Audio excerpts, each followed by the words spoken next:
this famous last? How long this famous last? Yo, what's good? What's happening?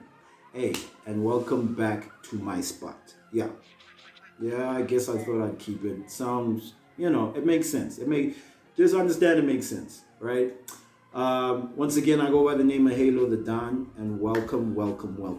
So, like I promised you on the first episode, about a crazy ass story that I have gone through, that I want to share with you guys.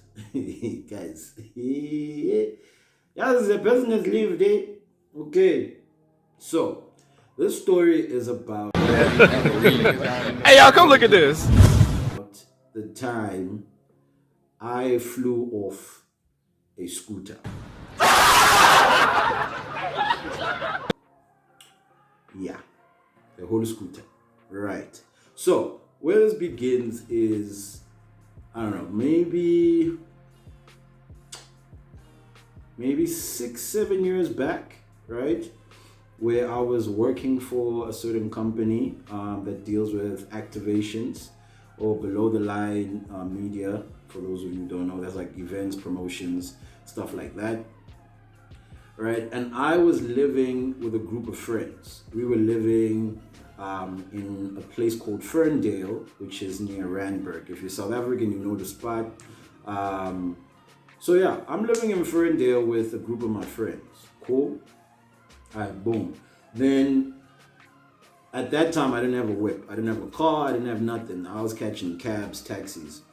The life of a South African, right? So what happens is a friend of mine, Kyle, shout out to the homie, or AKA White Mike. He's a breakdancer. I'll bring that in later. So he then hooks me up with a scooter, right? He's like, hey, here's a scooter. I know you don't have transport right now, so holla at this. So I'm like, cool, dope. Hey, I like bikes. We grew up riding those black plastic bikes, so it's my these things, right? And I had a bicycle, so I'm like, hey, let's do it. So I asked him, I'm like, hey bruh, does this thing need gears or whatnot? He's like, no, it's just throttle and brake. I was like, amazing. Okay, cool. So I got the scooter, used it to get around and stuff, to work and back and all that. Then one day I was coming back from a spot in Houghton, right? And in Houghton, there was a friend of mine staying there. So I went to go visit him, and it was probably around 8 o'clock, so 8 p.m. in the evening. So I see him, I chill with him a little bit, then I leave. So I'm coming home, and I live in Randburg, so it's a young drive, right? Cool. So then I end up driving into an area called College Drive, right? Which is on your way to Rosebank, for those of you who don't. For those of you who don't know. Okay? So I'm driving up this road, right, which is called College, all the way up, like I'm going towards Rosebank. Then I take a slip road, okay? Now bear in mind, I'm on a scooter. I don't have no protection gear. I'm wearing a big ass jacket, right? So no padding. I'm in jeans, and I've got gloves, I think, winter gloves. So then I drive up this road, right? Now on a scooter, you can literally only get to a certain amount of speed, right? That's why they don't want you on the highway. So I was pushing, I think, like 80 k's per hour or so. And I'm going up this road, and this road is pitch black, right? It's dead black, bro. There's no street lights, nothing, nada.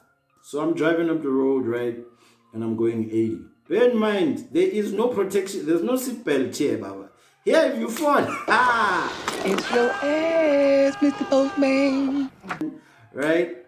So I'm driving up this road. It's dead quiet. It's pitch black. There's no street lights. Well, the street lights were out from the lovely joys of Eskom, as we all know.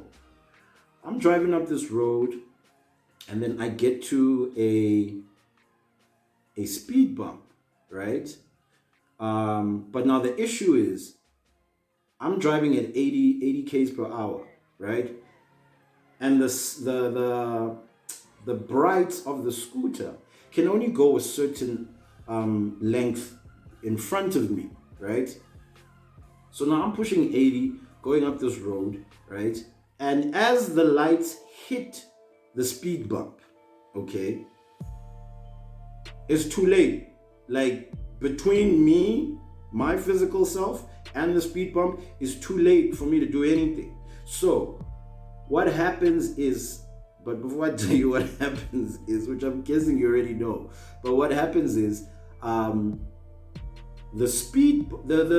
traffic circle, right? Sorry, it's a traffic circle, not a speed bump. The traffic circle, right, is built like a pavement. It's not smooth like typical traffic circles are in South Africa. It's built like a pavement. So going all the way around the traffic circle are like bricks that have been laid out to make it seem like a pavement, right? So now it's got a young ledge happening on it, okay? So now I need you to picture this. I was like, it's about to go down. I'm driving 80, okay? And as I'm pushing the 80 on the scooter, I can't see shit in front of me. All I see is the road, right? I'm following the white lines. And then all of a sudden, literally, in front of me, like maybe a good meter or so, there's the speed bump. But I'm pushing 80. So now, as I come up, I'm about to hit this thing, full speed.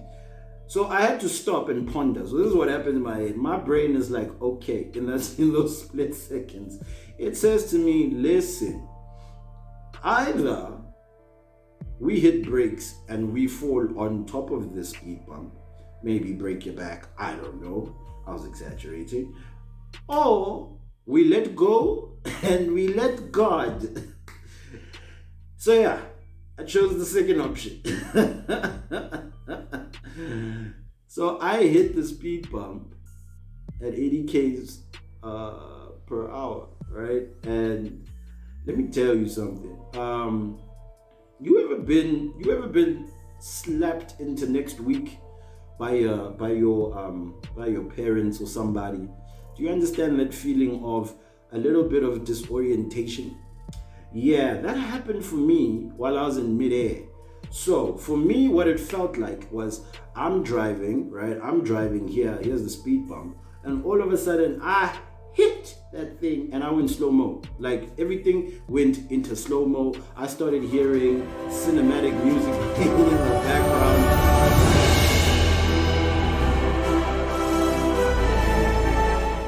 And where do I land? On the grass of a complex next to the speed bump, which is on the other side, right? So I land there on my back, right? And as I open my eyes, I still see the scooter moving, like it's still going down the road. Bear in mind, the road is quiet. I'm the only one making noise at this time. I hit that, once I've hit that and I've landed, scooter's still going. But there's this certain kind of pain. I don't know how to. Have you ever been hit in your stomach, like punched, like a proper good young Kamehameha in your stomach? That's exactly what happened to me. Cause I cried like a grown ass man, like I'm in my 50s type shit.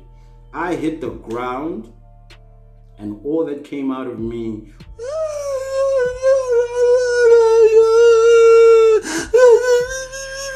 Guys, I ain't kidding you, I'm telling you.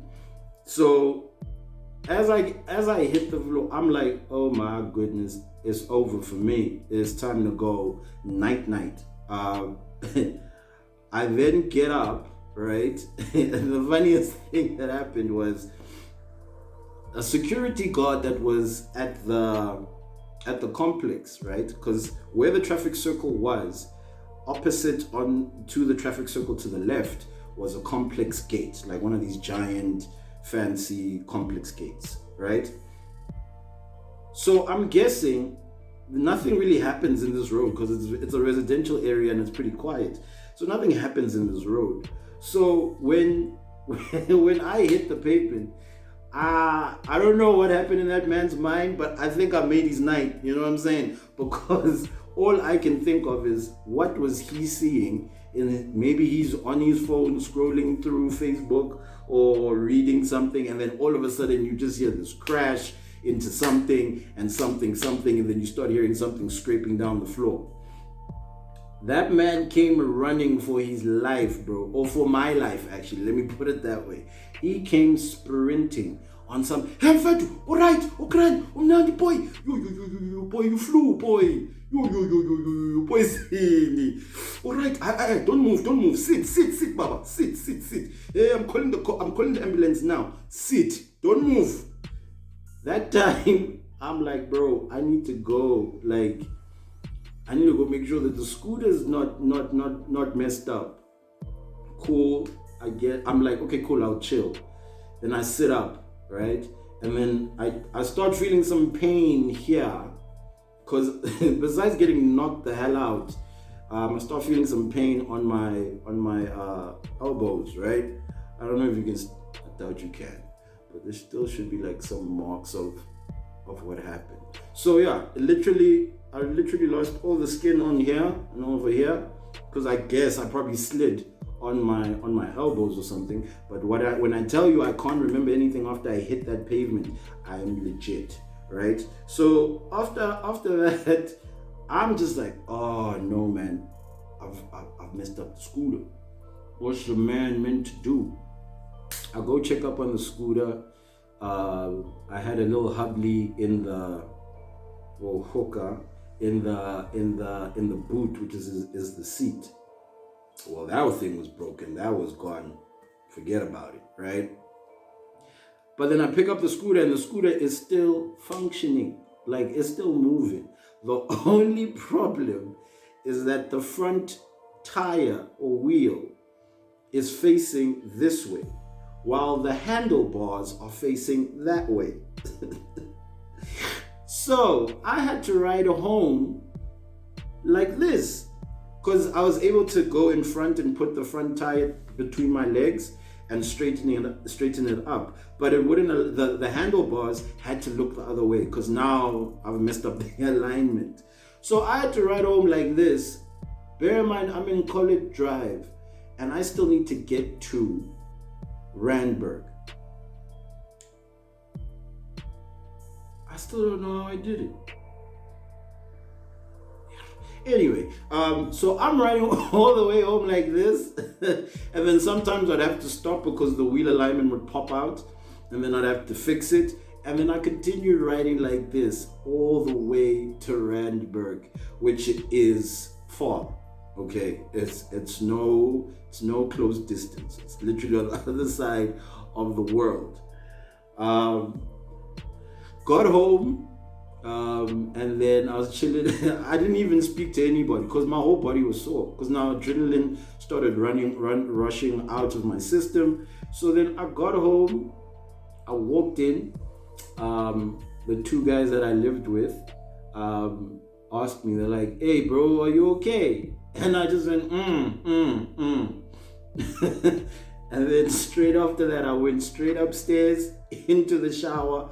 I opened the hot water. I sat in the corner like I just broke up with Jennifer Aniston, bruh. I cried myself to bed, bruh. It was pathetic.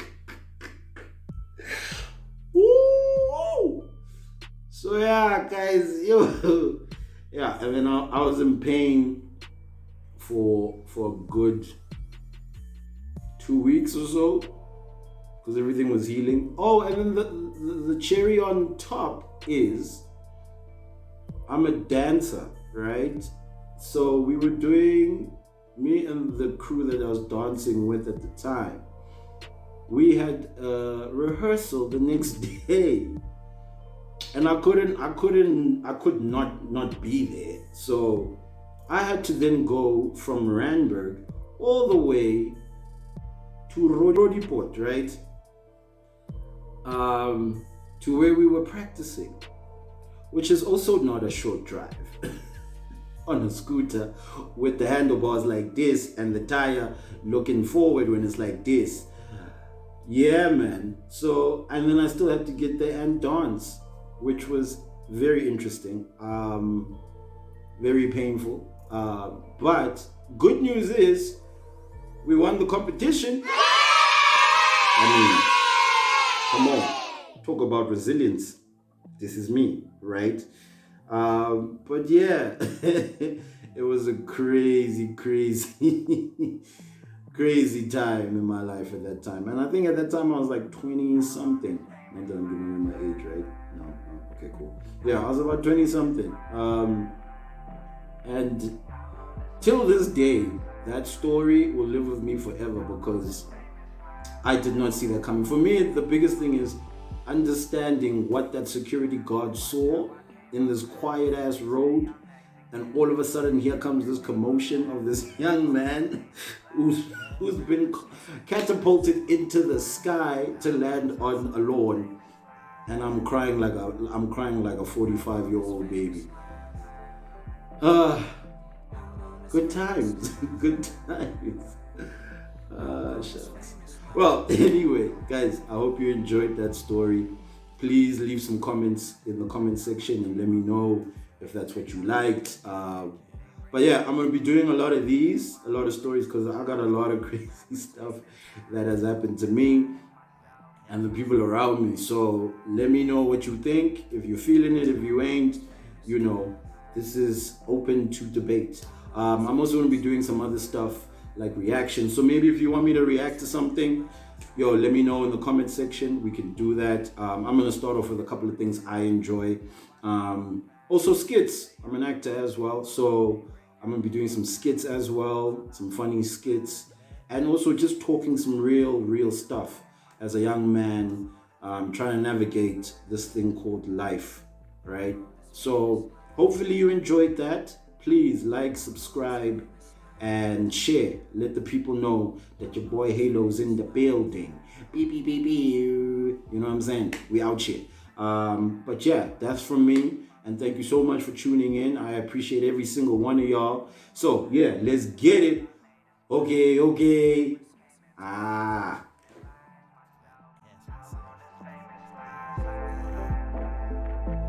long this famous last? How long this famous last?